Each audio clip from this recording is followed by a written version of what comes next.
할렐루야. 청주상당교회를 섬기는 안광복 목사입니다. 예배란 우리를 창조하시고 구원하신 하나님에 대한 믿음의 반응입니다.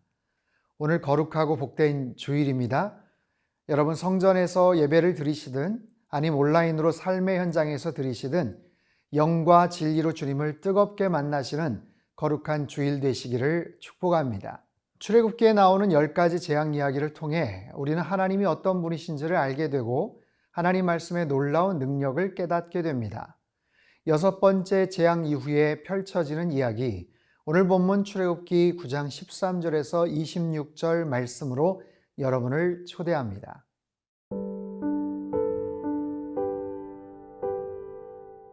출애굽기 9장 13절에서 26절 말씀입니다.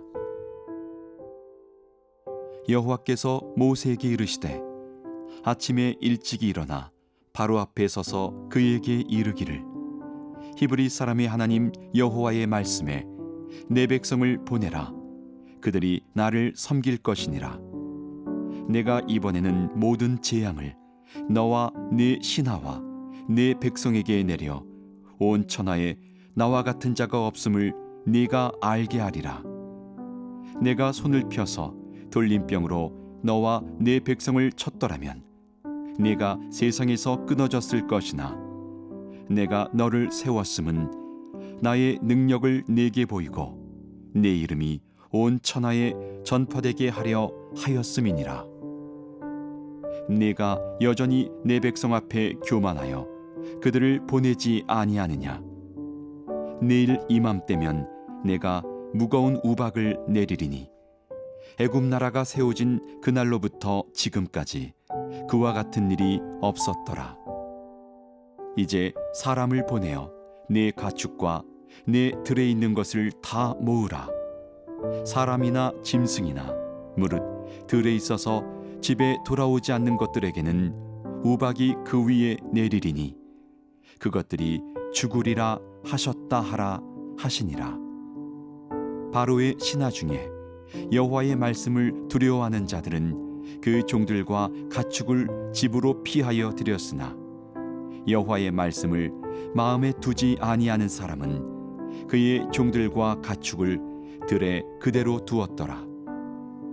여호와께서 모세에게 이르시되 너는 하늘을 향하여 손을 들어 애굽 전국에 우박이 애굽 땅의 사람과 짐승과 밭의 모든 채소에 내리게 하라. 모세가 하늘을 향하여 지팡이를 들매 여호와께서 우레소리와 우박을 보내시고 불을 내려 땅에 달리게 하시니라. 여호와께서 우박을 애굽 땅에 내리심에 우박이 내림과 불덩이가 우박에 섞여 내림이 심히 맹렬하니 나라가 생긴 그때로부터 애굽 온 땅에는 그와 같은 일이 없었더라. 우박이 애굽 온 땅에서 사람과 짐승을 막론하고 밭에 있는 모든 것을 쳤으며 우박이 또 밭의 모든 채소를 치고 들의 모든 나무를 꺾었으되 이스라엘 자손들이 있는 그곳 고센 땅에는 우박이 없었더라. 네, 지금까지 6가지의 재앙이 있었습니다. 피, 개구리, 이, 파리, 전염병, 그리고 악성 종기입니다. 그리고 나서 이제 애굽왕 바로의 심경이 어떻게 변화되었을까 싶지만 사실 전혀 변화되지 않았죠. 오늘 13절 말씀인데요. 여호와께서 모세에게 이르시되 아침에 일찍이 일어나 바로 앞에 서서 그에게 이르기를 히브리 사람의 하나님 여호와의 말씀에 내 백성을 보내라. 그들이 나를 섬길 것이니라. 히브리 사람의 하나님, 하나님은 어떤 하나님이신가? 이스라엘 민족의 하나님이시죠. 히브리 민족을 사랑하시는 하나님이십니다. 하지만 이 재앙을 통해서 그 하나님께서 어떤 민족 신이 아니라 온 세상을 통치하시는 다스리시는 그 하나님임을 하나님께서는 보이기를 원하셨죠. 14절, 내가 이번에는 모든 재앙을 너와 네 신하와 네 백성에게 내려 온 천하에 나와 같은 자가 없음을 내가 알게 하리라.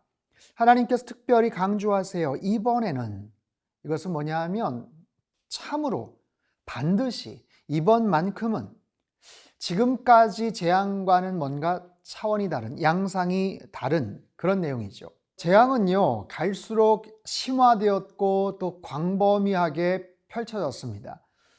처음에 재앙은 그저 단순한 생활의 불편함이었죠. 그러다가 이제 재산의 손실로 연결이 되고요. 이제 마지막에는 생명의 죽음, 애굽왕 바로의 그 장자가 죽는 것, 그것을 이제 타겟팅해서 계속해서 발전되고 더 심화되고 깊어지죠.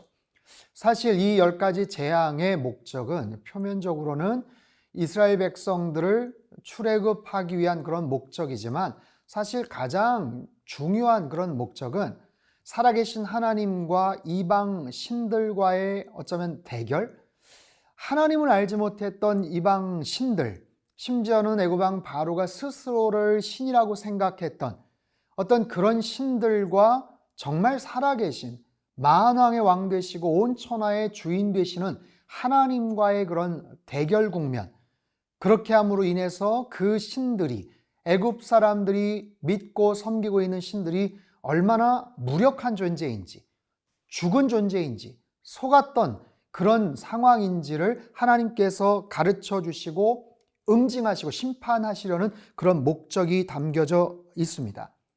자, 10가지 재앙, 한 번에 그냥 큰 재앙으로 그들을 그냥 격파를 시키고 출애굽을 시키시지 않고 차근차근 10번에 나누어서 그 재앙을 통해서 이루시는 그 목적은 16절, 내가 너를 세웠으면 나의 능력을 내게 보이고 내 이름이 온 천하에 전파되게 하려 하였음이니라.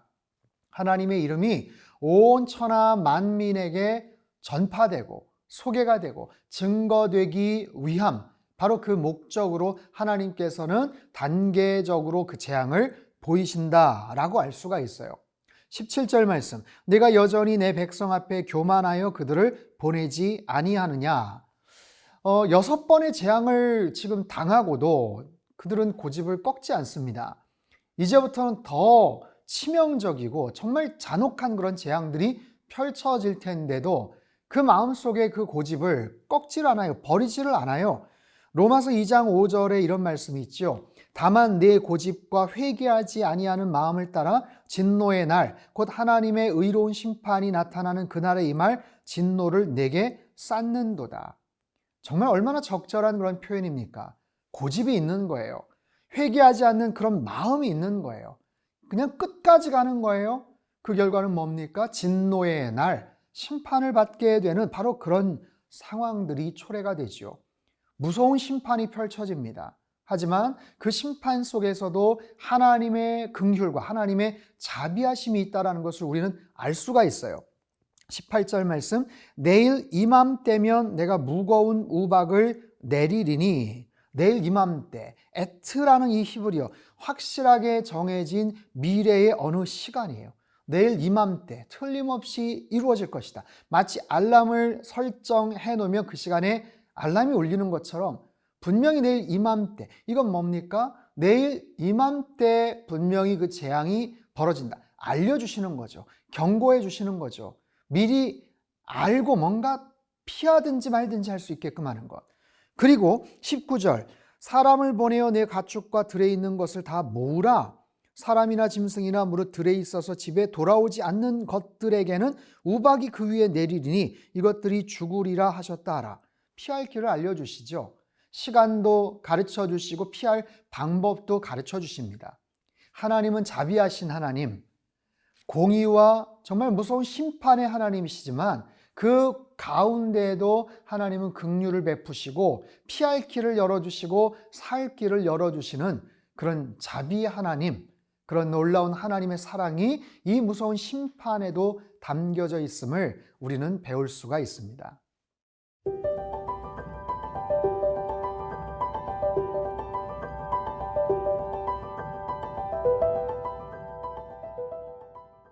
오늘 본문 20절, 21절에는 아주 흥미로운 대목이 등장을 합니다. 20절, 바로의 신하 중에 여호와의 말씀을 두려워하는 자들은 그 종들과 가축을 집으로 피하여 들였으나 21절 여호와의 말씀을 마음에 두지 아니하는 사람은 그의 종들과 가축을 들에 그대로 두었더라. 하나님 말씀 앞에 어떻게 반응하는가? 하나님께서 말씀하셨어요. 내일 이맘때. 그리고 어떻게 피할 방법도 가르쳐 주셨죠. 근데 그 말씀에 근거해서 반응을 하는 거예요. 여러분, 이것이 비단 애굽왕 바로나 애굽에 있는 사람들만이겠습니까? 이 땅에 살아가는 수많은 사람들, 저와 여러분을 비롯해서 모든 크리스찬들뿐만 아니라 세상의 모든 사람들은 결국에는 하나님 말씀 앞에 어떻게 반응하면서 살아가는가? 그 말씀을 그대로 믿고 신뢰하며 순종하는가? 그 하나님의 말씀을 배격하며 외면하며 불순종하며 살아가는가? 거기에 따라서 우리 인생의 내용과 향방은 정말 천양지차로 나뉘어지게 되죠. 여러분, 하나님의 말씀은 진리의 말씀이에요. 인생의 공식, 삶의 매뉴얼이 담겨져 있는 그 말씀이죠. 그렇기 때문에 그 말씀에 따라서 우리의 행복과 불행이 결정이 됩니다. 인생을 잘 살고 행복하게 살 수 있는 가장 심플하고 가장 결정적인 방법은 바로 하나님의 말씀 앞에 반응하는 것. 그 하나님의 말씀을 잘 듣고 경청하고 마음속에 새기고 순종하며 살아갈 때 하나님께서 그 말씀에 순종하는 사람들에게 놀라운 은혜와 축복을 주시는 줄로 믿습니다. 22절 이하서부터 그 우박이 어떻게 떨어지는가 굉장히 구체적으로 소개를 합니다. 22절 여호와께서 모세에게 이르시되 너는 하늘을 향하여 손을 들어 애굽 전국의 우박이 애굽 땅의 사람과 짐승과 밭의 모든 채소에 내리게 하라. 여기서의 우박은요, 맞으면 죽을 수도 있는 그런 정도의 사이즈예요. 어마어마한 그런 엄청난 재앙이 애굽 온 지역에 쏟아지게 된 거예요. 그런데 놀라운 것은 26절이에요. 이스라엘 자손들이 있는 그곳 고센 땅에는 우박이 없었더라. 와, 놀라운 사실 아닙니까? 이 고센 땅이라는 건 뭡니까? 400여 년 전에 애굽의 총리였던 요셉이 그 가족들이 왔을 때 애굽 왕 바로에게 부탁을 했던 바로 그 땅. 굉장히 비옥하고요. 위쪽으로는 지중해와 잇닿아 있는 그런 곳이에요. 그 고센 땅은 이스라엘 백성들에게 하나의 피난처와도 같았죠. 살아계신 하나님을 경외하는 자들에게 하나님께서 그런 피난처를 허락해 주시더라라는 겁니다.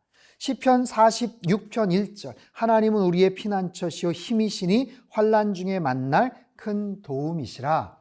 아멘. 사랑하는 성도 여러분, 코로나 상황 때문에 힘들고 어렵지만 하나님은 여전히 우리의 피난처이신 줄로 믿습니다. 환난 날에 큰 산성이 되시고 우리의 큰 도움이 되세요. 여러분, 그 하나님을 신뢰하시고 그 하나님을 믿음으로 고백하며 사십시오.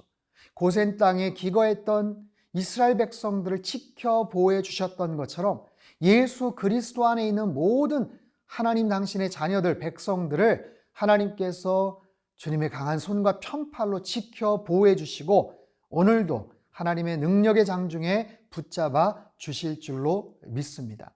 이런 놀라운 은혜와 축복을 경험하는 오늘 복된 한 날 되시기를 주님의 이름으로 축원합니다.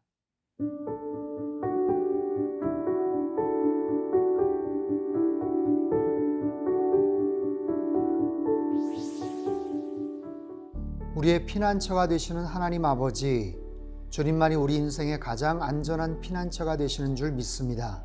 주를 떠나서는 단 한순간도 살 수 없음을 아오니 언제나 겸손하게 하시고 오직 주님만 바라보며 살게 하옵소서. 어지러운 세상 속에서도 삶의 중심을 잡게 하시고 복잡하고 시끄러운 삶 속에서도 흔들리지 않는 평강을 얻게 하여 주옵소서. 말씀의 능력 앞에 언제나 최선으로 반응하며 하나님의 뜻을 알아가게 하시고 그 뜻을 삶 속에 펼쳐나가는 복된 인생 되도록 축복하여 주옵소서. 존귀하신 예수님의 이름으로 기도합나이다. 아멘.